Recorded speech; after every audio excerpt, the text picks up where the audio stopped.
The water was darker than ink. That was what Thomas Mercer noticed first when he looked out from the cliff that morning, the Pacific stretching before him like a vast sheet of hammered pewter under the overcast sky. Somewhere beneath that surface, 300 feet down in the cold and the crushing pressure, lay the wreckage of something that had no business being there. But he did not know that yet.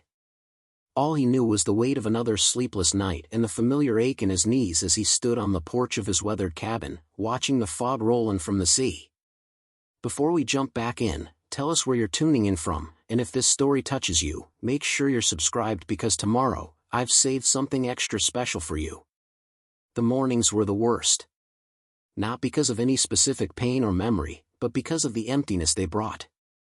The hours stretched ahead like an unmarked highway disappearing into nothing, and Thomas had learned long ago that the only way to survive them was to fill every minute with something concrete, something that required his hands and his attention but not his heart. He had built his entire existence around this principle. Every action was measured, every task scheduled, every moment accounted for. It was the only way he could keep the darkness at bay. He was 54 years old, though he looked older. The years had carved deep lines into his face, running from the corners of his eyes down to his jaw like tributaries on a map. His hair, once black as coal, had gone mostly gray, cut short in the same military style he had worn for 20 years. He was tall and lean, his frame still holding the disciplined posture of his service days, though his shoulders had begun to curve slightly inward, as if he were trying to make himself smaller, less visible to the world.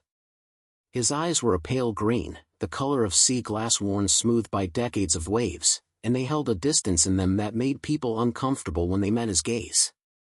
It was the look of a man who had seen things he could not unsee, who had done things he could not undo. This morning he wore the same clothes he wore every morning. A thick charcoal sweater with patches at the elbows, dark canvas work pants worn soft from countless washings, and boots that had been resoled twice but still fit his feet like they were part of his body. The uniform of his solitude. The cabin behind him was small and austere, a single room with a loft for sleeping, built from salvaged timber and driftwood he had collected over the years from the beach below. There was a wood stove in the corner, a narrow kitchen along one wall, a table with 2 chairs though only one was ever used, and a bookshelf filled with maritime history and technical manuals about diving and underwater salvage. The books were the only hint of what he had been before he came here, before he built these walls around himself. At the sound of his movement, a shape stirred from the shadows near the stove. A dog emerged, stretching in that full-body way dogs do, his front legs extended, his back arched, his jaws opening in a silent yawn that showed the pink of his tongue and the white of his teeth. This was Cooper, a 4-year-old German Shepherd mix with a coat the color of burnt caramel and black markings across his face like a mask. He was not a large dog, but he was solidly built, with intelligent amber eyes that seemed to understand far more than they should. Cooper had come into Thomas's life 2 years ago, not by choice but by circumstance, delivered to his door by a well-meaning neighbor who worked at the county animal shelter and insisted that a man living alone needed a companion. Thomas had resisted at first. He did not want the responsibility, did not want the attachment, did not want another living thing depending on him. But the dog had other ideas. Cooper was patient in a way that bordered on supernatural. He did not demand attention or affection. He simply existed beside Thomas, a quiet presence that asked for nothing but offered everything. Slowly, imperceptibly, Thomas had allowed the dog into the fortress of his routine. Now he could not imagine the mornings without the soft patting of paws on the wooden floor, the gentle nudge of a wet nose against his hand, the steady rhythm of breathing that was not his own. The routine began as it always did. Thomas filled a dented aluminum kettle with water from the hand pump at the sink and set it on the stove to boil. While he waited, he measured out coffee beans from a jar, the beans dark and oily, and ground them by hand in an old wooden mill that had belonged to his grandfather. The mechanical action was soothing, the grinding motion repetitive and mindless. When the water boiled, he poured it over the grounds in a simple cloth filter and watched as the dark liquid dripped into a ceramic mug. The smell filled the small space, rich and bitter and comforting. He poured a second bowl of water, this one cool from the tap, and set it on the floor for Cooper. The dog drank quietly, his tail giving a single slow wag of acknowledgement.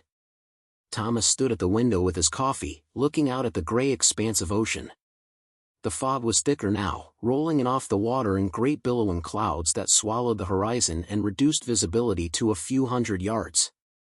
He could hear the distant boom of the surf against the rocks below, a sound so constant that it had become part of the silence, a rhythmic bass line to the symphony of his isolation.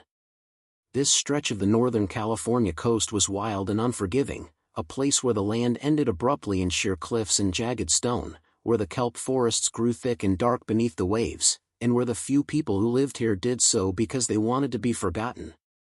Thomas had chosen this place deliberately. After he left the Navy, after the discharge and the long months of physical therapy and the even longer months of trying to fit back into a world that no longer made sense to him, he had driven north along the coast highway until he found a place that felt as broken and isolated as he did. He had bought the land for almost nothing, a plot of rocky ground perched on the edge of a cliff with no road access and no utilities, and he had built the cabin with his own hands. It had taken him 2 years, working alone, hauling materials up a steep trail from the beach below. The work had been brutal and exhausting, and that was exactly what he needed. Every nail he drove, every beam he raised, was an act of penance, a way to punish his body for the crimes his mind could not forget. He finished his coffee and rinsed the mug in the sink, then pulled on a heavy oilskin jacket that hung by the door. Cooper was already waiting, his body tense with anticipation, his eyes fixed on the door handle. The morning walk was the cornerstone of their shared existence, the one part of the day that belonged to both of them equally. Thomas opened the door and the dog slipped out ahead of him, moving with the silent efficiency of a wolf, his nose already working to sort through the complex tapestry of scents that the wind carried up from the sea. The trail down to the beach was steep and treacherous, more of a goat path than anything designed for human use. It switched back down the face of the cliff, clinging to the rock like a scar, loose stones and exposed roots making every step a calculated risk. Thomas navigated it with the ease of long practice, his boots finding purchase on surfaces that looked impossibly smooth, his hands reaching out occasionally to steady himself against the rock face. Cooper bounded ahead, then doubled back, then raced forward again, his movements fluid and joyful in a way that Thomas envied but could no longer emulate. At the bottom, the beach opened up before them, a narrow crescent of dark sand and water-smooth stones wedged between the cliff and the sea. The sand was littered with the detritus of the ocean, great tangles of bull kelp with their bulbous floats, pieces of driftwood bleached white as bone, the occasional shattered crab shell or the delicate spiral of a nautilus. The tide was out, exposing tide pools that glimmered like jewels in the flat morning light, miniature universes teeming with anemones and starfish and tiny darting fish. Thomas walked along the waterline, his hands in his pockets, his eyes on the sand ahead of his feet. He had learned long ago not to look at the horizon. The horizon was a place of questions and possibilities, and he had closed himself off from both. Cooper ranged back and forth across the beach, investigating every new smell, every promising hole in the sand, every piece of flotsam that caught his attention. He was not a trained working dog, not in any formal sense, but he had developed his own sense of purpose over the years with Thomas. He seemed to understand that his job was to keep his human moving, to pull him out of the dark spirals of thought that could trap him if he stood still for too long. When Thomas stopped walking, Cooper would return to him and press against his leg, a gentle insistent pressure that said keep going, keep moving, you are still here. They had walked for perhaps 20 minutes when Cooper stopped abruptly. His body went rigid, his ears swiveling forward, his nose pointed toward a section of the beach where the cliff curved inward, creating a small sheltered cove that Thomas rarely visited. The cove was difficult to access, choked with massive boulders that had tumbled down from above, and the rocks there were treacherous, slick with algae and sharp with barnacles. Thomas had no reason to go there, no desire to risk a broken ankle on the uneven stone. But Cooper was fixated. Preparing and narrating this story took us a lot of time, so if you are enjoying it, subscribe to our channel, it means a lot to us. Now back to the story. He took 2 steps toward the cove, then looked back at Thomas, then looked forward again, a clear sequence of communication that said something is there, something important, come and see. Thomas felt a flicker of irritation. He did not want to deviate from the routine. The routine was safe, the routine was predictable, the routine kept the chaos at bay. But Cooper whined, a high thin sound of urgency, and took another step toward the rocks. The dog had never behaved this way before. In 2 years of walks, he had never challenged their path, never insisted on going somewhere Thomas did not want to go. The behavior was so uncharacteristic that it cut through Thomas's resistance. He trusted this animal in a way he trusted almost nothing else in his life. If Cooper sensed something, then there was something to sense. He sighed and changed direction, moving toward the cove. Cooper immediately relaxed, his tail resuming its gentle wag, and he led the way over the rocks with the confidence of a mountain goat. Thomas followed more slowly, his boots slipping occasionally on the wet stone, his hands reaching out for balance. The sound of the surf was louder here, amplified by the curved wall of the cliff, and the air was thick with the smell of salt and rotting seaweed. As they rounded the last boulder, the cove opened up before them, and Thomas stopped. There was something in the water. Not floating on the surface, but visible just beneath it, a dark angular shape that did not belong to the natural architecture of the seafloor. The water in the cove was unusually clear today, the tide having swept away the usual silt and plankton, and even from 30 feet away Thomas could see that the shape had straight lines and right angles, the unmistakable geometry of human construction. His first thought was that it was a shipping container, one of the thousands that fell off cargo ships every year and drifted through the ocean until they sank or washed ashore.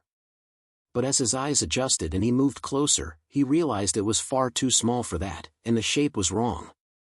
Cooper had waded into the shallows, his legs submerged up to his chest, his nose pointed toward the submerged object.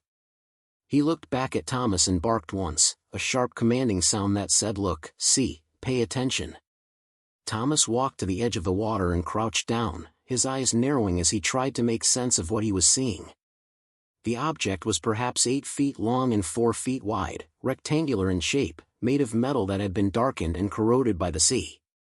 One corner of it was wedged between 2 rocks, holding it in place against the pull of the current. He could see rivets along its edges, and what looked like hinges on one side, and the faint outline of lettering that had been almost entirely eaten away by rust and marine growth. His heart began to beat faster. He knew what this was. He had spent 10 years in the Navy as a salvage diver, had worked on wrecks from the Second World War and the Cold War, had pulled up ammunition and equipment and bodies from depths that would crush an unprepared man like a tin can. He knew the look of military hardware, knew the specific type of corrosion that came from decades in salt water, knew the construction techniques and materials used in different eras.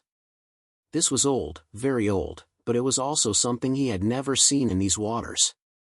The shape was wrong for modern equipment, and the location made no sense. There were no known wrecks in this area, no naval battles fought off this coast, no reason for military salvage to be washing up on this particular beach. He stood up slowly, his mind racing. The logical thing to do was to walk away. To return to his cabin, to forget what he had seen, to let the ocean keep its secrets. He had come here to escape the past, not to dig it up. But even as he thought this, he knew he could not do it. Whatever this object was, it had arrived here against astronomical odds, just as he had. The ocean did not give up its secrets easily. If something had surfaced after years or decades or longer, it was because the sea had decided it was time. And Thomas, despite everything he had done to wall himself off from the world, was still fundamentally a man who needed to know, who needed to understand, who could not leave a mystery unsolved. He walked back to the rocks and began searching until he found a long piece of driftwood, a sturdy branch that had been stripped of its bark and polished smooth by the waves. He returned to the water's edge and waded in, the cold shocking even through his boots, and used the stick to probe at the submerged object. The metal rang hollowly under his touch, confirming that it was not solid but had an interior space. He worked the stick under one edge and tried to lever it free from the rocks, but it was wedged too tightly. He would need tools, and probably help, and definitely more time than a single morning walk would allow. He stepped back out of the water, his boots squelching, and looked down at Cooper.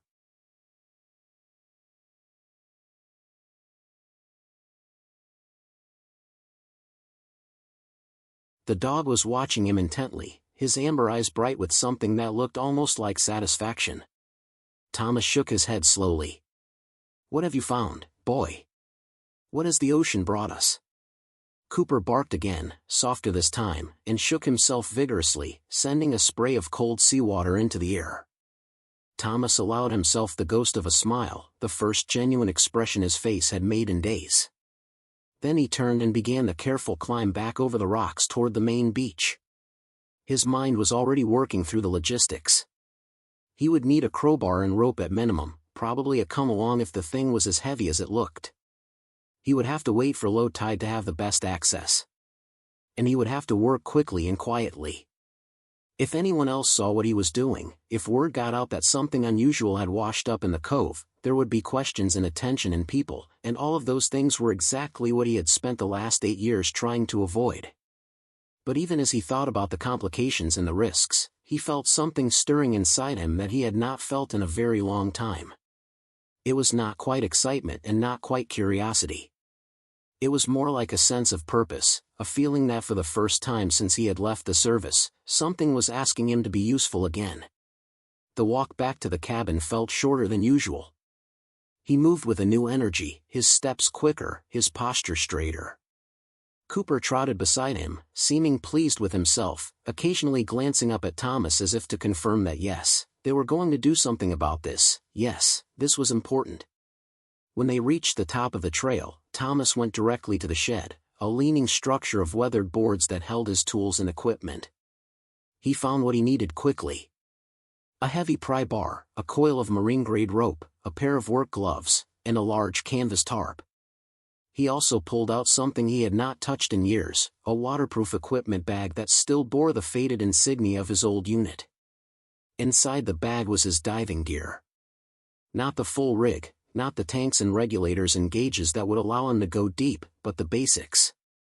A mask, fins, a wetsuit that might or might not still fit, a dive knife and a rubber sheath. He stared at the equipment for a long moment, feeling the weight of association that came with it. He had not been in the water, not really in it, since his discharge. The accident that had ended his career had happened underwater, in the cold darkness 300 feet down, and the memory of it was still vivid enough to make his hands shake if he allowed himself to think about it too long. But looking at the submerged object in the cove, he knew he might need this gear. If he could not free it from the rocks at low tide, he would have to go under to assess it properly, and that would require more than wading in his boots. He carried everything back to the cabin and set it on the porch. The tide charts were pinned to the wall inside, a sheet of paper marked with the daily highs and lows, and he checked them quickly. Low tide would be at 2 in the afternoon, which gave him roughly 4 hours. Enough time to eat something, to prepare himself mentally, to plan his approach. He made a simple meal of bread and cheese and ate it without tasting it, his mind elsewhere. Cooper sat beside him, his chin resting on Thomas's knee, his eyes watching every bite. Thomas tore off a piece of the bread and gave it to the dog, who took it gently and swallowed it in one gulp. As the appointed hour approached, Thomas changed into his work clothes, adding a layer of thermal underwear beneath his pants and sweater. Even in summer, the water off this coast was cold enough to sap a man's strength in minutes, and at low tide he would be working in the shallows where the current could be unpredictable. He gathered his tools and equipment, securing everything with ropes so nothing would be lost if he dropped it, and made his way back down the trail. Cooper followed, his earlier excitement now replaced by a calm focus, as if he understood that this was serious work. The cove looked different at low tide. The water had receded, exposing great shelves of rock covered in mussels and barnacles, and the submerged object was now only partially underwater, its top corner breaking the surface like the back of a sleeping whale. Thomas set down his gear and waded in carefully, feeling his way across the slippery stone. Up close, the object was even more intriguing. It was definitely a container of some kind, a metal chest or case, heavily corroded but still intact. The hinges on one side suggested it had a lid that opened, and the rivets indicated it had been built to withstand pressure and impact. Along one edge, beneath a thick layer of marine growth, he could make out the ghost of stenciled lettering. He pulled out the dive knife and carefully scraped away the barnacles and algae, working slowly to avoid damaging whatever lay beneath. Letters began to emerge. They were faded and incomplete, eaten away by decades of corrosion, but enough remained to be legible. He could make out a series of numbers, a designation that his trained eye recognized immediately as a military serial code. Below that, partially obscured, were 3 words that made his breath catch in his throat. United States Navy. His hand stopped moving. He stared at the letters, his mind racing through possibilities and impossibilities. There were no known naval operations in this area. No battles, no training exercises, no wrecks. The closest significant maritime activity was over 100 miles to the south near the old naval base at Point Reyes, and that had been decommissioned decades ago. For a Navy container to be here, to have traveled this far and washed up in this specific cove, required a chain of events that bordered on the miraculous or the impossible. He resumed scraping, working his way along the edges of the container, looking for more information. Near one corner, he found another marking, this one even more faint. It was a date, stenciled in the military format, month and year. He had to scrape away 3 layers of growth before he could read it clearly, and when he did, his blood went cold. The date read April 1943. 80 years ago. This container had been in the water for 80 years, and it had somehow survived intact. The implications of that were staggering. Equipment from that era, particularly if it had been on a ship that went down, should have been catalogued, searched for, recovered or at least documented. The fact that this had escaped all of that, that it had drifted and sunk and remained hidden for 8 decades before surfacing here, suggested something far more complex than a simple lost cargo. Thomas stood up in the water, his heart pounding.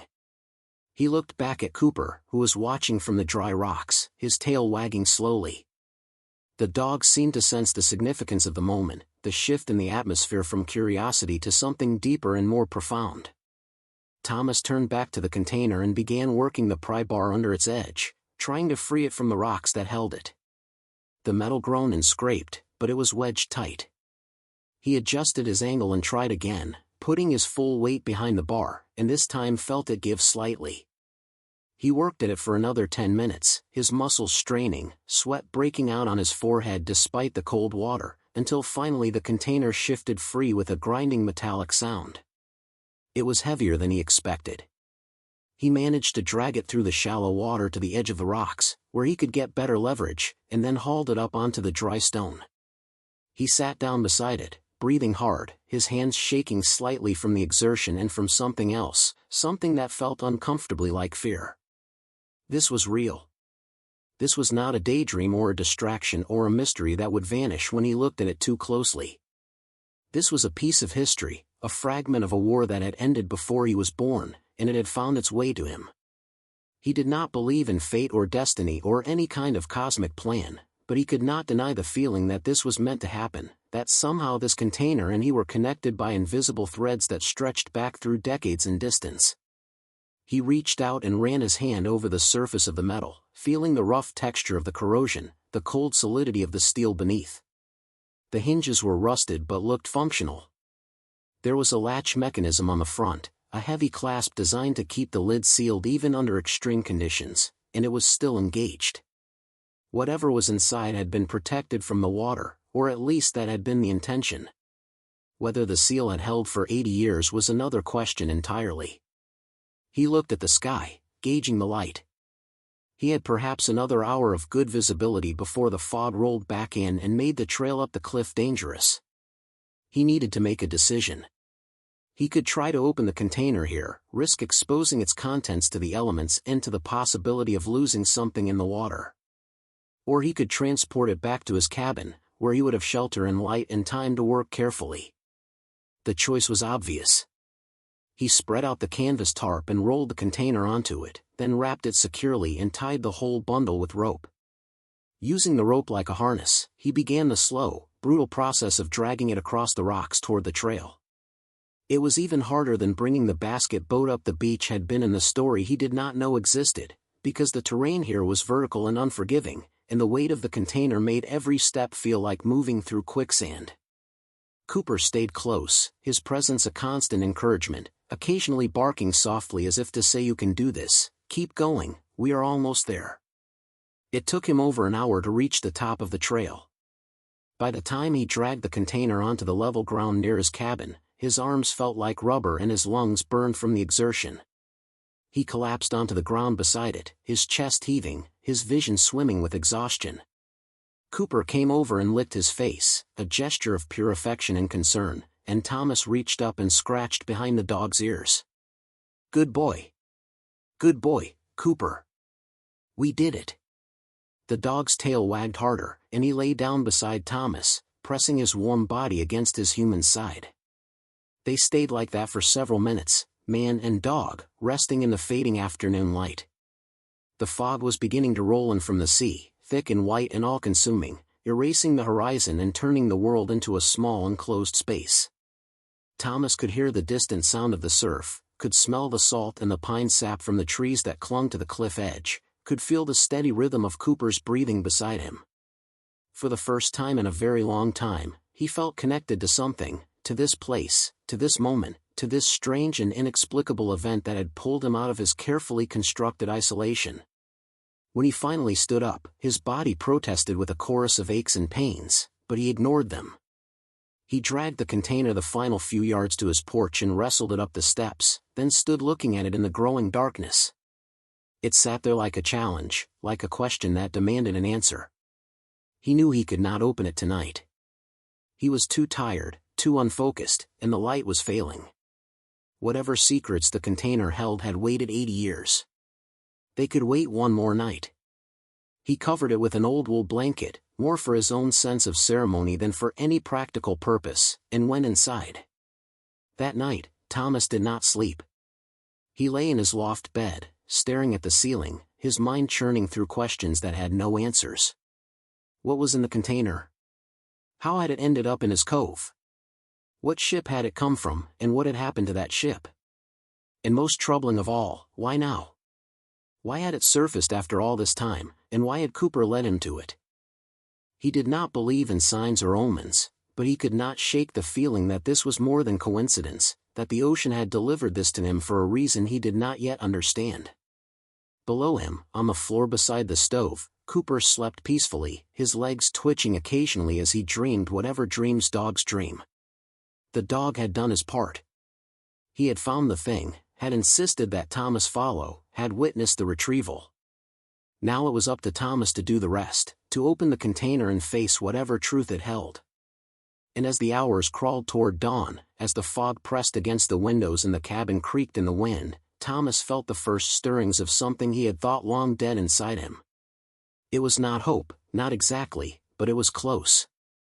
It was the sense that perhaps his story was not over yet, that perhaps there were still chapters to be written, and that the ocean, vast and ancient and unknowable, had chosen him to write them. /artifact I've created part 1 of your original story following the structure of the inspirational video but with completely new elements, a sunken ship container instead of a basket boat, set in Northern California instead of Oregon, with protagonist Thomas Mercer, different from Jacob, and his rescue dog Cooper, different from Shadow.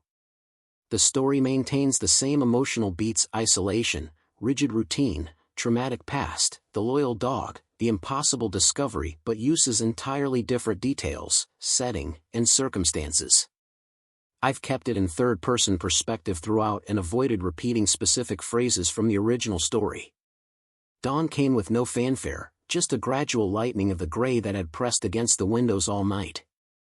Thomas had given up on sleep around 4 in the morning and had instead moved to the chair by the stove, feeding it wood and watching the flames dance behind the soot glass. Cooper had joined him eventually, patting down from his usual spot and resting his head on Thomas's knee, a gesture of solidarity in the pre-dawn hours. Now, with pale light filtering through the fog, Thomas stood on his porch and looked at the blanketed shape of the container. It had not moved, had not vanished like some fever dream. It was real, solid, waiting. He went through his morning ritual by pure muscle memory, the coffee and the water for Cooper, the simple breakfast that tasted like sawdust in his mouth. His hands moved through the familiar motions, but his mind was elsewhere, circling the container like a wary animal circles something it does not understand. He kept returning to the date he had scraped clean from the metal. April 1943. The middle of the war. The Pacific theater would have been in full brutal swing by then, island campaigns and naval battles fought across thousands of miles of open water. But this coast, this particular stretch of Northern California, had been far from the fighting. It had been home waters, safe waters, or so the history books said. After he finished eating, he could delay no longer. He pulled on his work gloves and went outside. Cooper followed, sensing the shift in his human's energy, the transition from waiting to action. Thomas crouched beside the container and pulled the blanket away. In the daylight, even filtered through fog, the corrosion and damage were more apparent. The metal was pitted and scarred, great patches of rust blooming across its surface like some ancient disease. But the structure itself was sound, the rivets still holding, the corners still square. Military engineering from an era when things were built to last, built to survive. He examined the latch mechanism more carefully. It was a heavy brass fixture, green with verdigris, designed with a lever that would swing up and release the clasp. He tried to move it with his hand, but it was frozen solid, seized by decades of corrosion. He went back to the shed and returned with a can of penetrating oil and a small hammer. He doused the mechanism liberally, letting the oil seep into every crack and crevice, then tapped gently around the edges with the hammer, trying to break up the rust without damaging the metal underneath. He worked patiently, methodically, the same way he had been trained to work on delicate salvage operations where one wrong move could destroy something irreplaceable. After 20 minutes of careful coaxing, he felt the mechanism give slightly. He applied more oil, waited, tapped again. The lever began to move, grudgingly at first, then with increasing freedom as the corrosion broke away. Finally, with a metallic groan that sounded almost like a sigh, the clasp released and the lever swung up. Thomas sat back on his heels, his heart pounding. This was the moment. Whatever had been sealed inside this container for 80 years was about to be revealed. He positioned himself at the front of the container and got his fingers under the edge of the lid. He pulled up slowly, feeling the resistance of the seal, hearing the faint sound of escaping air as the pressure equalized.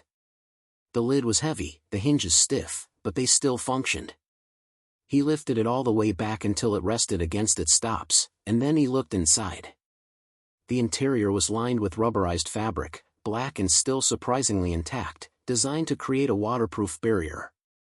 Resting on top of this lining was a layer of waxed canvas, carefully folded, and beneath that he could see the shapes of objects wrapped in what looked like oilcloth. Everything had been packed with meticulous care, each item secured to prevent shifting, each layer designed to protect against moisture and impact. Whoever had prepared this container had intended for its contents to survive, had gone to extraordinary lengths to ensure their preservation. Thomas reached in and carefully lifted out the first wrapped bundle. It was rectangular, about the size of a large book, and surprisingly light. He carried it over to his work table and set it down, then slowly unwrapped the oilcloth. Inside was a leather portfolio, the kind used by officers for carrying documents and maps. The leather was stiff and darkened with age, but it had been protected from the water and was still intact. There was no name embossed on the cover, no identification of any kind. He opened it carefully, and inside found a collection of papers, yellowed and brittle but readable. The first page was a manifest, a detailed list written in precise military handwriting. He scanned down the entries, his trained eye picking out the abbreviations and codes. Navigation charts, signal codebooks, engineering schematics, personnel records. It was a collection of documents, each one marked with a classification stamp that made his stomach tighten. Confidential. Secret. For official use only. These were not routine papers. These were sensitive materials, the kind that would have been kept under lock and guard, the kind that men died protecting. He set the manifest aside and looked at the next document. It was a letter, written on official naval stationery, dated April 18, 1943. The letter was addressed to Commander Harrison, and it began with the formal language of military correspondence, but as Thomas read, the formality gave way to something more urgent, more personal. The writer, a captain whose signature was illegible, was ordering Commander Harrison to proceed with a classified transport mission, to deliver certain materials to a secure location, and to maintain absolute radio silence throughout. The letter referenced operational security, enemy submarine activity, and the critical importance of the cargo. It ended with a line that made Thomas's blood run cold. Should circumstances prevent completion of this mission, all materials are to be secured and disposed of according to Protocol 7. No trace must remain. Thomas set the letter down and looked back at the container. Protocol 7. He knew what that meant. In the event of imminent capture or sinking, certain classified materials were to be destroyed, burned or thrown overboard in weighted containers, erased from existence to keep them out of enemy hands. But this container had not been destroyed. It had been sealed and somehow separated from whatever vessel had been carrying it, and it had survived. Someone had chosen preservation over protocol, had decided that whatever was in here was more important than following orders. He returned to the container and carefully removed the remaining bundles. There were 5 more, each wrapped with the same meticulous care. He laid them out on his work table and began unwrapping them one by one. The second bundle contained navigation charts, hand-drawn maps of the California coast marked with coordinates and notations. Some of the marks were in pencil, others in ink, and scattered across the charts were symbols he recognized as indicating patrol routes and observation points. The third bundle held a set of logbooks, small leather-bound journals filled with entries in the same neat handwriting. The fourth contained technical documents, engineering diagrams and specifications for something he could not immediately identify, complex schematics covered in measurements and calculations. The fifth bundle was different. It was smaller, wrapped not in oilcloth but in a piece of silk fabric that had once been white but had yellowed with age. When he unwrapped it, he found a small wooden box, plain and unadorned except for a brass nameplate on the lid. The nameplate was engraved with a single name. Lieutenant Commander Michael Shaw, United States Navy. Thomas opened the box carefully. Inside, resting on a bed of faded velvet, were personal effects. A pocket watch, its face cracked but still showing the time it had stopped, frozen at 7 minutes past 9. A pair of wire-rimmed glasses, one lens missing. A wedding ring, simple gold. And beneath these items, a photograph. The photograph was black and white, creased and faded, but the image was still clear. It showed a young man in dress uniform, perhaps 30 years old, with dark hair and serious eyes. He stood on what looked like the deck of a ship, the ocean visible behind him, and his hand rested on the shoulder of a young woman in a simple dress. She was smiling, her face turned slightly toward him, and there was something in the way they stood together that spoke of deep affection and trust. On the back of the photograph, written in a woman's flowing script, were the words, "Michael and Catherine, San Francisco, March 1943. 1 month before forever." Thomas stared at the photograph for a long time. Michael Shaw. He had a name now, a face, a story. This container had belonged to him, or at least had been entrusted to him, and whatever had happened to prevent its delivery had also claimed him. The watch stopped at 9 minutes past 9 suggested the moment of some catastrophic event, an impact or explosion or sinking that had frozen time and sent this man and his ship to the bottom of the ocean. But if the ship had sunk, why was this container here? How had it traveled from wherever that sinking occurred to this remote cove 80 years later? He turned his attention to the final bundle, the largest and heaviest of all. When he unwrapped it, he found a sealed metal cylinder, similar to the kind used for storing rolled documents or charts. The cylinder was locked with a combination mechanism, 3 small dials that would need to be set to the correct sequence before the cylinder would open. He tried turning the dials experimentally, but they were stiff and he had no idea what the combination might be. He set it aside and returned to the logbooks, hoping they might contain some clue. The first logbook appeared to be a ship's log, entries recording daily positions, weather conditions, crew activities. The vessel was identified only by a number, not a name, which was unusual but not unheard of for classified operations. Thomas flipped through the pages, reading entries that described routine patrols along the coast, training exercises, equipment checks. The tone was professional and detached, the standard language of naval record-keeping. But about halfway through the logbook, the entries changed.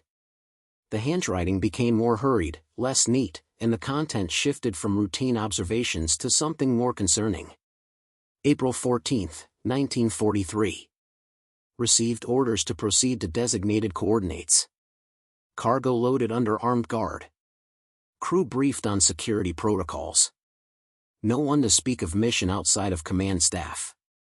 We are carrying something important, something that must not fall into the wrong hands. The weight of it feels heavier than the tonnage. April 16, 1943. 2 days at sea. Weather deteriorating. Radio silence maintained. Detected possible submarine contact at dawn, altered course as precaution. Crew on high alert. Lieutenant Shaw has been reviewing the technical documents repeatedly. I believe he understands the significance of our cargo better than any of us. He seems troubled. April 18, 1943. Received new orders via coded transmission. We are to proceed to alternate location due to intelligence regarding enemy activity. Our original destination is no longer secure. This changes everything. Shaw came to me this evening. He said if something happens, if we do not make it, the materials must survive. He made me promise. I gave him my word. Thomas turned the page. The next entry was dated April 20, 1943, and the handwriting was barely legible, as if written in extreme circumstances. April 20th. Under attack. Something in the water, not submarine, not surface vessel. Explosions amidships. Fire in engine room. Taking on water faster than pumps can manage. Sending distress signal despite orders. God help us. Shaw is preparing the containers. He says there are things here that will matter long after this war is over. He is going to try to get them clear of the ship. I do not know if he will succeed. I do not know if any of us will. That was the last entry. The rest of the pages were blank. Thomas closed the logbook slowly, his mind racing. The ship had been attacked and had gone down, but not from enemy action, at least not in the conventional sense. The log entry said something in the water, not submarine, not surface vessel.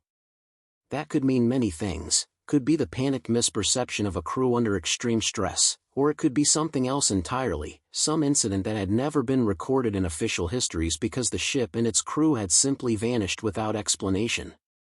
He picked up the photograph again, looking at the face of Michael Shaw. This man had known the ship was sinking and had made the decision to try to save the cargo, to get the containers clear rather than destroying them as protocol demanded. That decision had cost him his life almost certainly, but it had also preserved whatever secrets were sealed in these documents for 80 years. And now those secrets were sitting on Thomas's work table, waiting to be understood. Cooper had been lying quietly near the stove, but now he stood and came over to Thomas, pressing against his leg. The dog looked up at him with those knowing amber eyes, and Thomas reached down to scratch behind his ears. What am I supposed to do with this, boy? What am I supposed to do with 80 years of secrets? Cooper leaned into his touch, offering no answers but providing the steady comfort of his presence. Thomas knew what the right thing to do was. He should contact the authorities, turn over the container and its contents to the Navy or the Coast Guard or whoever handled such things now. These were classified materials, government property, potentially sensitive even after all these years. But even as he thought this, he knew he would not do it, not yet. Because there was something in those documents that Michael Shaw had considered important enough to die for, something that had been hidden or lost or forgotten for 8 decades, and Thomas needed to understand what it was. He owed that much to the man in the photograph, to the crew that had gone down with their ship, to the woman who had written 1 month before forever and then had probably spent the rest of her life not knowing what had happened to the man she loved. He spent the rest of the day reading through the documents, spreading them across his table and floor, organizing them by type and date, slowly piecing together the fragments of a story. The navigation charts showed patrol routes and observation points all along the northern California coast, but there was one area marked with special symbols, a section of ocean about 40 miles offshore where multiple coordinates were clustered together. The technical documents were schematics for some kind of underwater detection equipment, far more sophisticated than anything Thomas had seen from that era. The specifications called for it to be deployed at significant depth, anchored to the seafloor, capable of operating autonomously for extended periods. The personnel records included service jackets for the crew, brief biographical summaries, their assignments and qualifications. Many of them were specialists, engineers and technicians rather than regular sailors, which suggested this had been a mission requiring specific expertise. And attached to several of the records were psychological evaluation forms, unusual for that time, assessing each man's reliability, his ability to keep secrets, his resistance to pressure and interrogation. This had been a crew selected not just for their skills but for their trustworthiness. As the afternoon faded into evening, Thomas found himself drawn back repeatedly to the sealed cylinder. Whatever was inside it had been important enough to warrant extra security, a combination lock rather than a simple clasp. He studied the mechanism, noting that the 3 dials each had 10 positions, 0 through 9, which meant there were 1,000 possible combinations. He could try them all eventually, but that would take hours or days. There had to be a clue somewhere, something in the documents that would tell him how to open it. He went through the logbook again, reading more carefully, looking for patterns or numbers that might be significant. He found several possibilities, dates and coordinates and reference codes, and he tried them on the cylinder with no success. He examined the technical drawings, looking for serial numbers or calibration figures, but none of them worked either. He was about to give up for the night when his eye fell on the photograph of Michael Shaw and the woman named Catherine. He picked it up and looked at the date written on the back. March 1943. 1 month before forever. 1 month. 1 month before the mission that would take Shaw's life. Thomas felt a sudden intuition, a sense that if Shaw had set this combination lock, he would have chosen something personal, something meaningful. He looked at the date more carefully. March could be the 3rd month. And the year was 1943. He turned the dials on the cylinder to 3, 1, 9, and tried to open it. Nothing. He tried different variations, different arrangements of the numbers. Still nothing. Then he looked at the inscription again. 1 month before forever. Not the date of the photograph, but the date 1 month later. April 1943. The month of the mission. He tried 4, 1, 9. The cylinder clicked and the cap loosened in his hand. He stared at it, his heart suddenly pounding. He had guessed correctly, had found the key. He took a breath and unscrewed the cap completely, then tilted the cylinder and slid out the rolled contents. Inside was a single document, different from all the others. It was printed on heavy paper, official and formal, with the seal of the United States Navy at the top. It was marked with the highest classification level Thomas had ever seen on a document from that era, a designation that meant it was supposed to be accessible only to the most senior commanders. The title read Project Sentinel, Operational Summary and Final Report. Thomas carried it over to the lamp and began to read. What he read made him forget the time, forget the growing darkness outside, forget everything except the words on the page. Project Sentinel had been a classified program initiated in early 1943, a response to increasing concerns about enemy submarine activity off the West Coast. The program's goal was to deploy a network of underwater listening stations along the continental shelf, sophisticated hydrophones and detection equipment that could monitor submarine movements and provide early warning of approaching threats. But the project had been more than just defensive. According to the document, the listening stations were also capable of recording and analyzing all underwater sounds in their vicinity, creating a detailed acoustic map of the ocean that could be used for navigation, for tracking, and potentially for other purposes that were only hinted at in vague language about future applications. The document described the technical specifications in detail, the engineering challenges that had been overcome, the tests that had been conducted. It spoke of a prototype station that had been successfully deployed in deep water off the northern California coast, anchored at a depth of over 900 feet, far below the reach of any enemy action. The station had performed beyond expectations, recording data with unprecedented clarity, capturing sounds from hundreds of miles away. But then something had gone wrong. The document became less specific, the language more guarded. There were references to unexpected phenomena, to readings that did not match known sources, to sounds that could not be explained by conventional means. The final pages of the report were the most troubling. They described a decision to expand the project, to deploy additional stations, to create a comprehensive network. But they also described growing concerns about security, about the possibility that the technology could be compromised, that the detailed acoustic maps could fall into enemy hands and be used against Allied submarines and ships. A decision had been made to transport the technical documents and the location data for the existing station to a secure facility where they would be held under maximum security until the war's end. The transport was to be conducted by a small, unmarked vessel operating under radio silence, with only the minimum crew necessary. The vessel would be commanded by Lieutenant Commander Michael Shaw. Thomas set the document down and looked at the scattered papers covering his table. This was what Shaw had been carrying. This was what he had died trying to protect. The location and specifications of an underwater listening station deployed somewhere off this coast, a piece of technology so advanced and so secret that its existence had been erased from all records when the transport ship went down. The station itself, if the document was accurate, was still out there, still anchored to the seafloor 900 feet below the surface, silent and forgotten for 80 years. He stood up and walked to the window, looking out at the fog-shrouded darkness. 40 miles offshore, the coordinates clustered on the navigation chart had marked a specific location.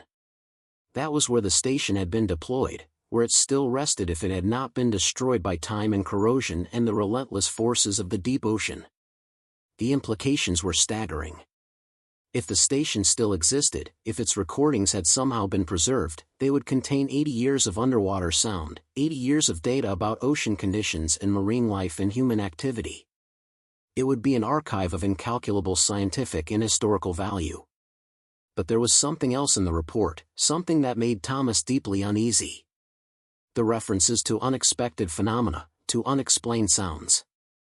He knew the ocean well enough to know that it was full of mysteries, that there were sounds in the deep that science still struggled to explain.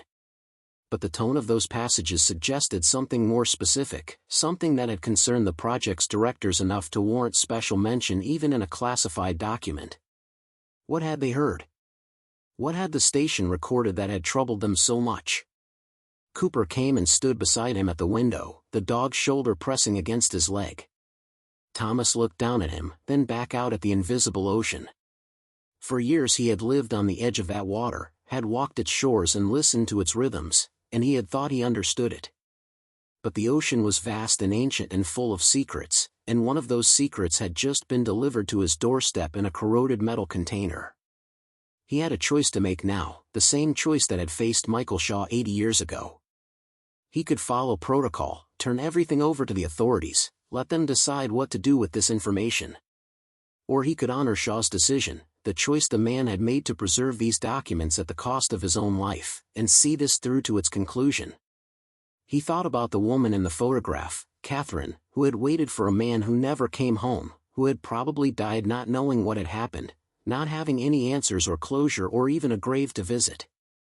He thought about the crew of that unnamed vessel, young men who had followed orders and paid with their lives, whose sacrifice had been buried along with the secrets they were protecting. And he thought about himself, about the years he had spent in isolation, convinced that his own burden of guilt and memory was something he had to carry alone, that no one else could possibly understand. The container had shown him something different. It had shown him that secrets and burdens and impossible choices were the common currency of war, that men across decades and distances had faced the same crushing weight and had made the same desperate attempts to do something meaningful with it. Michael Shaw had chosen to save the documents. Thomas could choose to finish what Shaw had started, to find the station, to bring its story and perhaps its recordings back to the light. It would mean going back into the water, back into the element that had nearly killed him, back to the work he had sworn he would never do again. But it would also mean purpose, and for a man who had been drifting without direction for 8 years, purpose was a powerful thing. He turned away from the window and looked at Cooper. The dog was watching him with those steady amber eyes, patient and trusting, waiting for his human to decide what came next. Thomas reached down and rested his hand on the dog's head, feeling the warmth and solidity of him. "All right, boy. All right. We are going to need help. We cannot do this alone." The words felt strange in his mouth, the admission of need, the acknowledgement that some tasks were too large for one person. But they were also liberating in a way he had not expected, because they meant he did not have to carry this alone, did not have to be the sole keeper of Shaw's secret. He thought about the library, about the quiet woman who had helped him navigate the computer, who had shown him kindness without prying. He thought about the old fisherman Henry Henderson, who had offered to help with the basket boat and who had understood without explanation that some things took a long time to come ashore. He thought about the vast invisible community of veterans he had discovered online, men who shared their stories and their pain and their search for meaning. He was not alone in this world, even though he had spent years convincing himself that he was. There were people who would understand, who would help, who would see the value in finishing what Michael Shaw had started. Tomorrow he would drive back to town. He would go to the library and he would begin the research, finding out what was known about Project Sentinel, about underwater listening stations from that era, about unexplained naval losses in 1943. He would look for records of Catherine Shaw, see if she was still alive or if she had family who deserved to know what had happened to the man she loved. And he would start making plans, the kind of plans that required equipment and expertise and probably money, to mount an expedition to the coordinates on that chart, to see if the station was still there after 80 years, to recover whatever it might tell them about the past and perhaps about the ocean itself. But tonight, he would simply sit with the weight of what he had discovered. He would honor the courage of Michael Shaw and his crew, men who had faced an impossible situation and had made choices that cost them everything. He would look at the photograph of a young couple standing on a dock in San Francisco, 1 month before forever, and he would remember that every life lost in war was a story cut short, a future stolen, a collection of moments and memories and love that deserved to be remembered. He gathered all the documents carefully and returned them to the container, wrapping each bundle with the same care that Shaw's crew had used 80 years ago. He placed the photograph of Michael and Catherine on top, where he could see it, where it could serve as a reminder of what he was doing and why. Then he closed the lid and stood looking at the container in the lamplight, this impossible gift from the deep, this fragment of history that had found its way to him through chance and current and the mysterious workings of the sea. Cooper settled down beside the stove with a contented sigh, his day's work done, his duty fulfilled. He had led his human to the discovery, had witnessed the opening, had provided his steady presence through the long hours of reading and revelation. Now he could rest, secure in the knowledge that Thomas was no longer drifting but was instead anchored to something real, something that mattered. And Thomas, standing in his small cabin with the fog pressing against the windows and the sound of the surf a distant murmur, felt for the first time in years that he was exactly where he was supposed to be, doing exactly what he was meant to do. The ocean had spoken, and he had listened, and now the real work could begin. The drive into town the next morning felt different from the previous trips. Thomas was no longer moving towards something vague and uncertain. He had a mission now, a clear objective that pulled him forward with the kind of focused energy he had not felt since his years in the service. Cooper sat in the passenger seat of the old truck, his head out the window, ears flapping in the wind, tongue lolling in what looked like pure joy. The fog had lifted overnight, replaced by a rare clear sky that turned the ocean brilliant blue and made the coastal cliffs look sharp and defined against the horizon. At the library, Eleanor Vance looked up from her desk with a smile of recognition. Thomas approached with less hesitation than before, carrying a notebook in which he had written down the questions that had kept him awake most of the night. He needed to know if Project Sentinel had ever been declassified, if there were any records of naval operations in April 1943 off this coast, if the name Michael Shaw appeared in any databases or historical archives. Eleanor listened to his careful, halting explanation without interruption, and when he finished, she simply nodded and said she would help him search. They spent hours at the computer terminal, Eleanor showing him how to navigate naval archives and historical databases, how to use search terms effectively, how to cross-reference dates and locations. Most of what they found was routine, patrol logs and supply records and personnel transfers that told them nothing useful. But then Eleanor discovered something in a digitized collection of wartime correspondence. It was a brief notice from May 1943, a single paragraph buried in a stack of administrative documents, reporting that a small coastal patrol vessel designated PC-447 had failed to return from a classified mission and was presumed lost with all hands. The notice gave no details about the mission, no explanation of what had happened, just a list of names. Lieutenant Commander Michael Shaw was among them. Thomas stared at the screen, feeling a strange mix of vindication and grief. Shaw had existed, had commanded a vessel that had disappeared, and the Navy had recorded his loss in the most minimal way possible before apparently sealing the file and forgetting about it. He asked Eleanor if she could find anything about the families of the crew, about what had happened to them after the war. She searched for another hour and eventually found a reference to Catherine Shaw in a database of war widows. She had remarried in 1951, taken a new name, and had died in 2003 at the age of 86. There were no children listed, no direct descendants. The thread of her story ended there. Thomas sat back in his chair, feeling the weight of that information. Catherine had waited 8 years before moving on with her life, 8 years of not knowing, of hoping against hope that perhaps the official notice had been wrong, that Michael might still come home. When she finally accepted that he was gone, she had built a new life, but Thomas wondered if she had ever truly let go of the man in the photograph, the one she had stood beside 1 month before forever. He wondered if she had carried that loss with her through all the decades that followed, a quiet ache that never fully healed. Eleanor suggested they search for information about Project Sentinel itself, but every query came back empty. There were no declassified documents, no historical references, no mention of underwater listening stations deployed in 1943. Either the project had been so deeply classified that it remained sealed after 80 years, or all records of it had been deliberately destroyed. Thomas suspected the latter.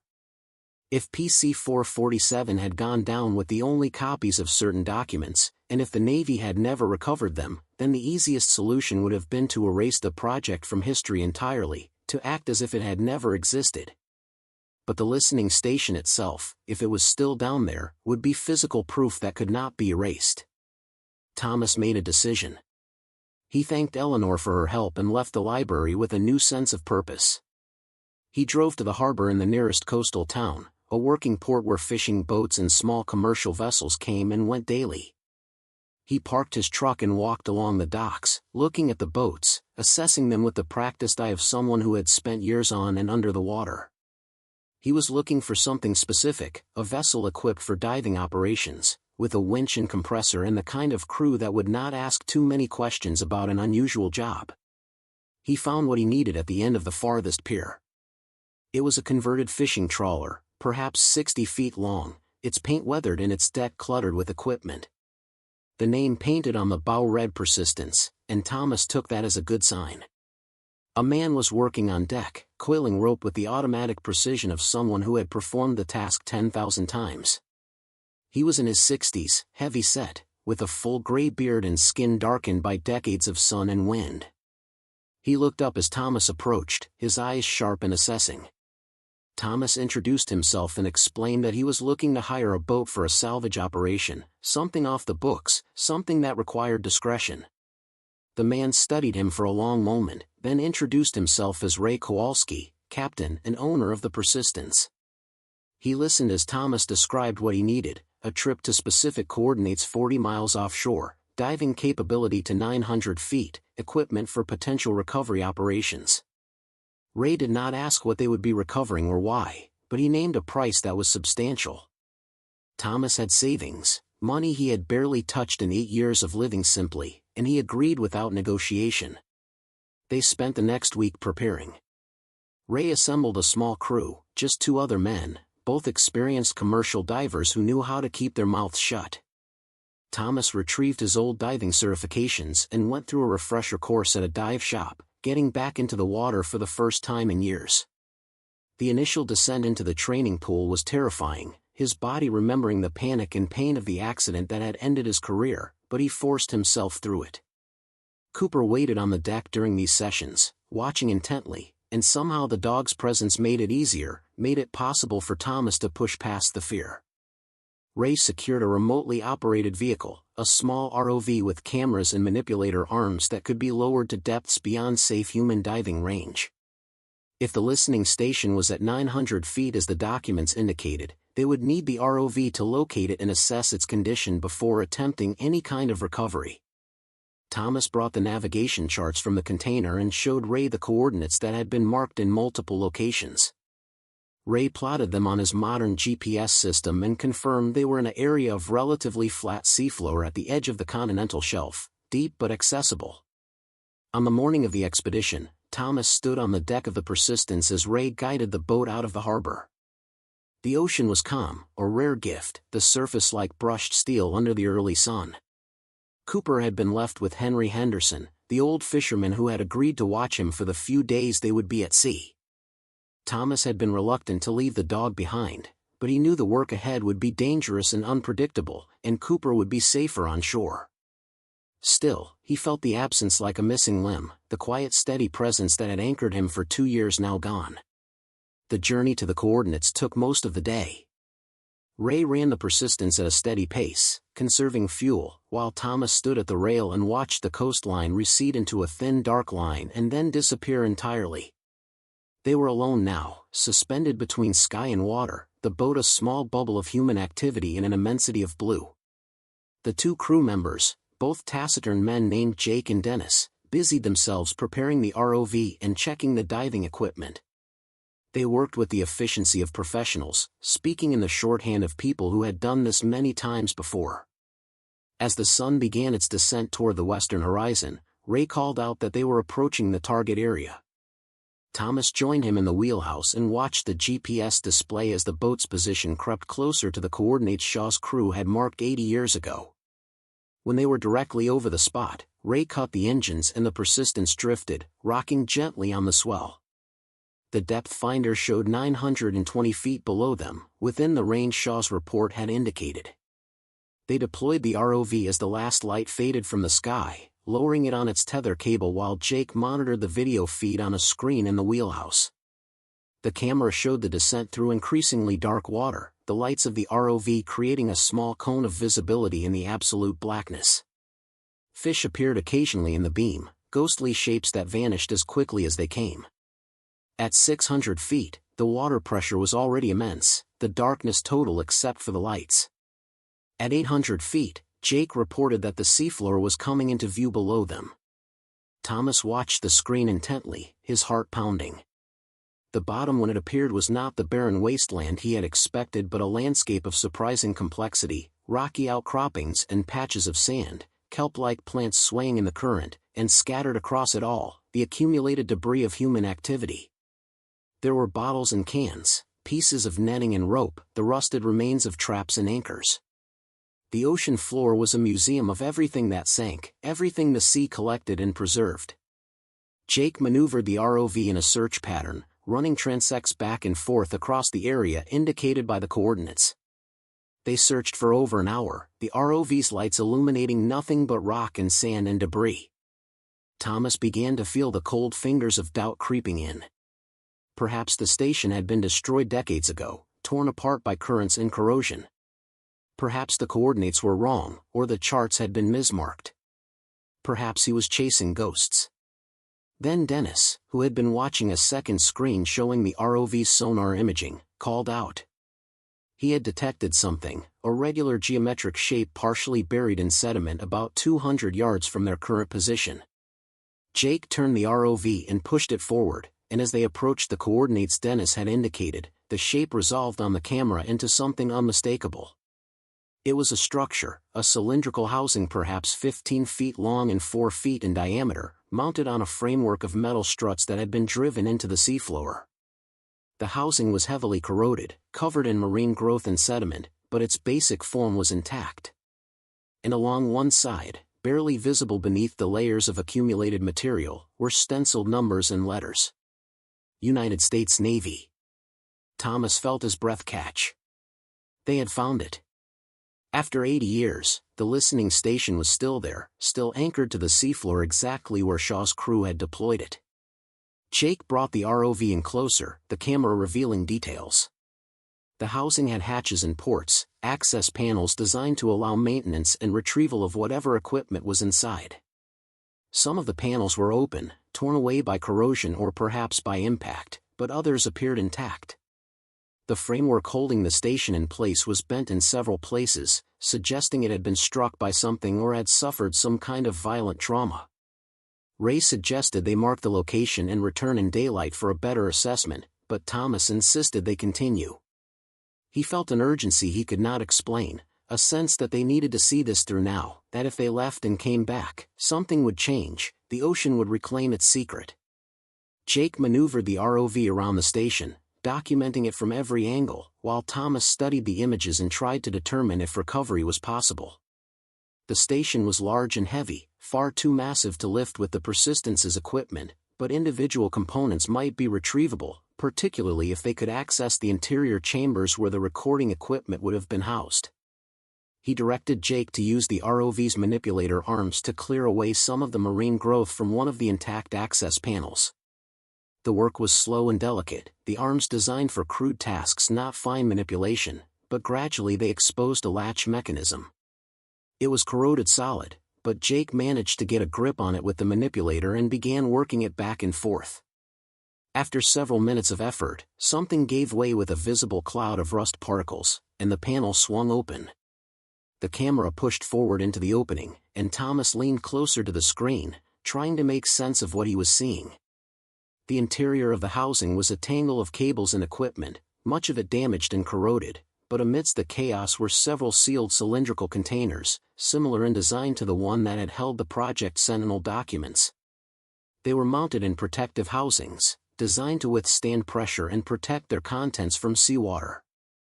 One of the containers was cracked, its seal obviously breached, but two others appeared intact. Thomas made a decision. They were going to recover those containers. Ray warned him that it would be risky, that the ROV was not designed for heavy lifting, that they could lose the entire vehicle if something went wrong. But Thomas was insistent. Whatever data those containers held, whatever the station had recorded during its time on the seafloor, was irreplaceable. It was the reason Shaw had died, the reason Catherine had spent 8 years waiting for a man who would never come home. He could not leave it down there. Jake worked the ROV's manipulator arms carefully, trying to free one of the intact containers from its housing. The mechanism that held it in place had corroded, and after some effort, the container came loose. Jake gripped it tightly with both arms and began the slow ascent, the ROV rising through the dark water with its precious cargo. Thomas and the crew watched tensely as the depth gauge counted down, 600 feet, 400, 200. If they lost the container now, it would fall back into the abyss and they would never recover it.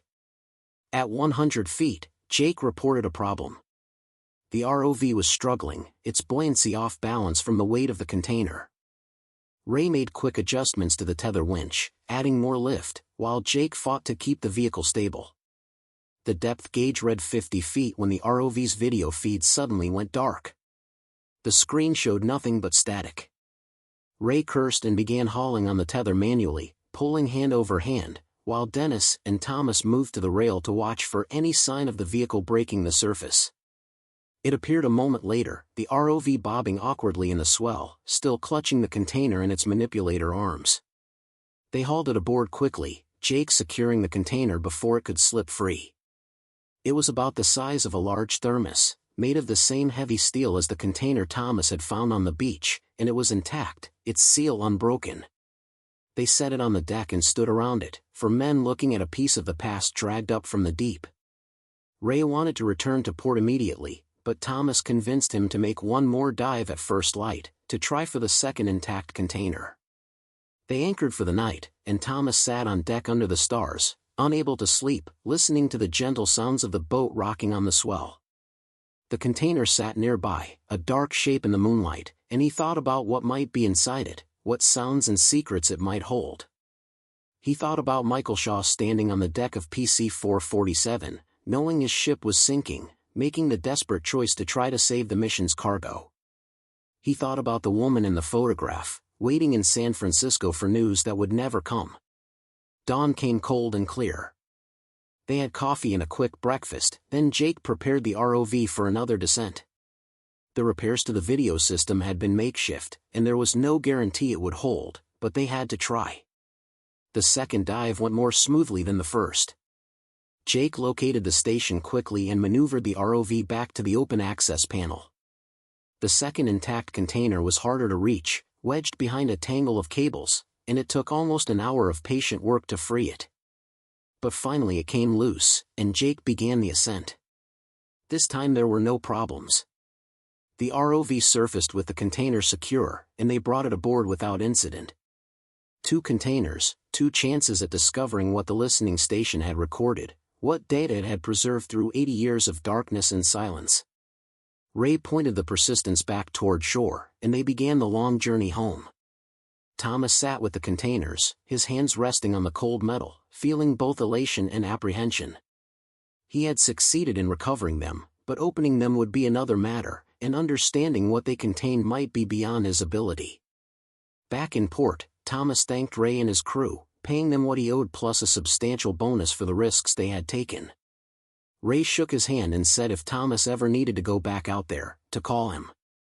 Thomas loaded the containers into his truck and drove home as fast as the old vehicle would manage, his mind already racing ahead to what came next. Henry Henderson was waiting at the cabin with Cooper, who went wild with joy at Thomas's return, leaping and barking and spinning in circles. Thomas knelt and let the dog cover his face with kisses, feeling the tight knot of tension in his chest finally begin to loosen. Henry left with a knowing smile, refusing payment for watching the dog, saying only that it was good to see Thomas doing something that mattered. That night, Thomas set both containers on his work table beside the original container from the beach. 3 pieces of a puzzle, 3 fragments of a story that had been hidden for most of a century. He knew he could not open the containers from the listening station himself. They would require specialized equipment, clean room conditions, expertise in handling deteriorated media. But he knew where to find that expertise. The next morning, he drove to the nearest university, a small oceanographic institute about 2 hours down the coast.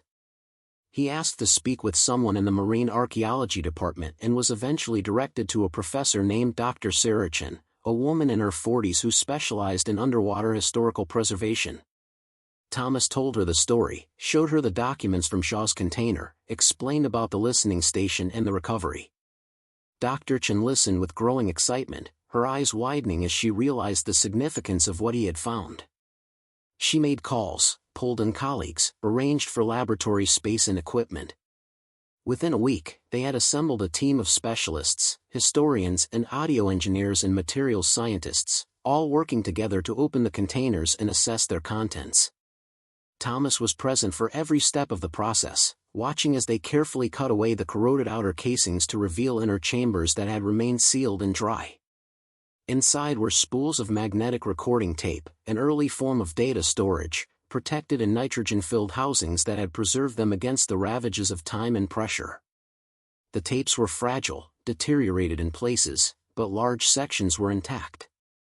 The audio engineers spent days carefully transferring the data to digital format, using specialized equipment to read the magnetic patterns and reconstruct the original sounds.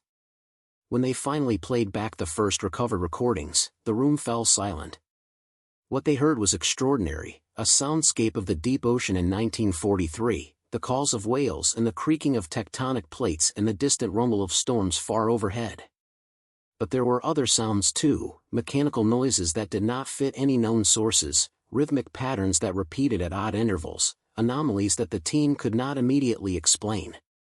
Dr. Chen called in experts from other fields, oceanographers and acousticians and even military historians. They analyzed the recordings for weeks, comparing them to databases of known sounds, trying to understand what the listening station had captured.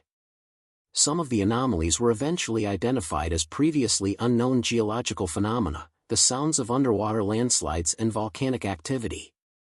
Others remained mysterious, defying easy explanation, suggesting that the ocean in 1943 had been even stranger and more complex than anyone had realized.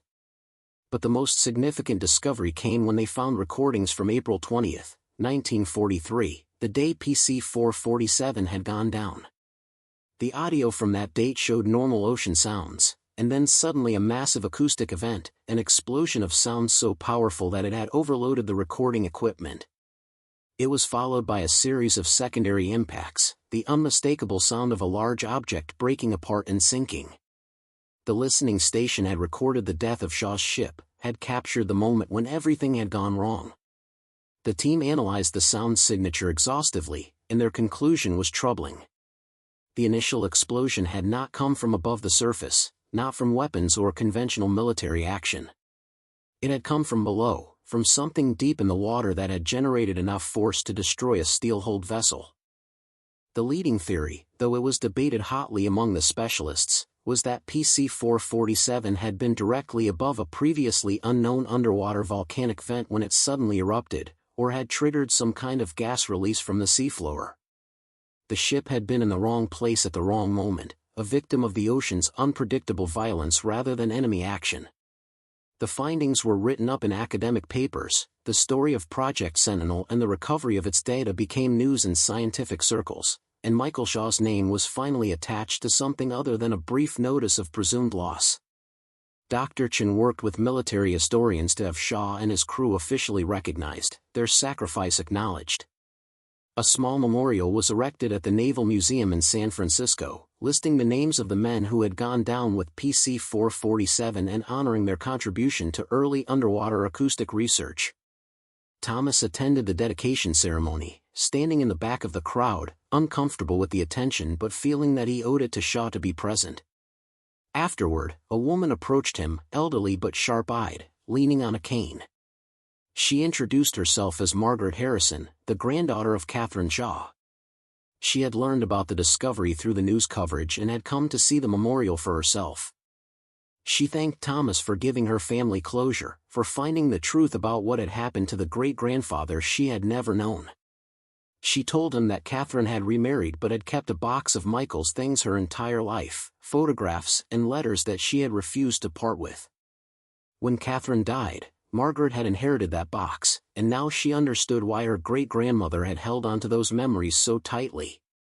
Thomas gave Margaret the photograph he had found in the container, the image of Michael and Catherine standing together 1 month before forever.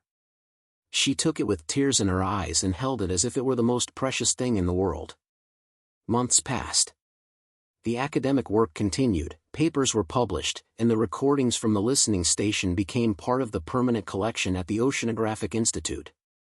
Thomas's role in the discovery was documented, his name appearing in acknowledgments and credits, but he stepped back from the public attention as soon as he could. He returned to his cabin on the cliff, to his quiet life, but it was no longer the same life he had lived before Cooper found the container in the cove. The rigid isolation had been broken. He stayed in touch with Dr. Chen and her team, corresponding about the ongoing analysis of the recordings. He visited Henry Henderson more often, and the two men would sit on the old fisherman's porch and talk about the ocean and the strange things it revealed. He drove to the library regularly, not just to use the computers but to talk with Eleanor, who had become something like a friend.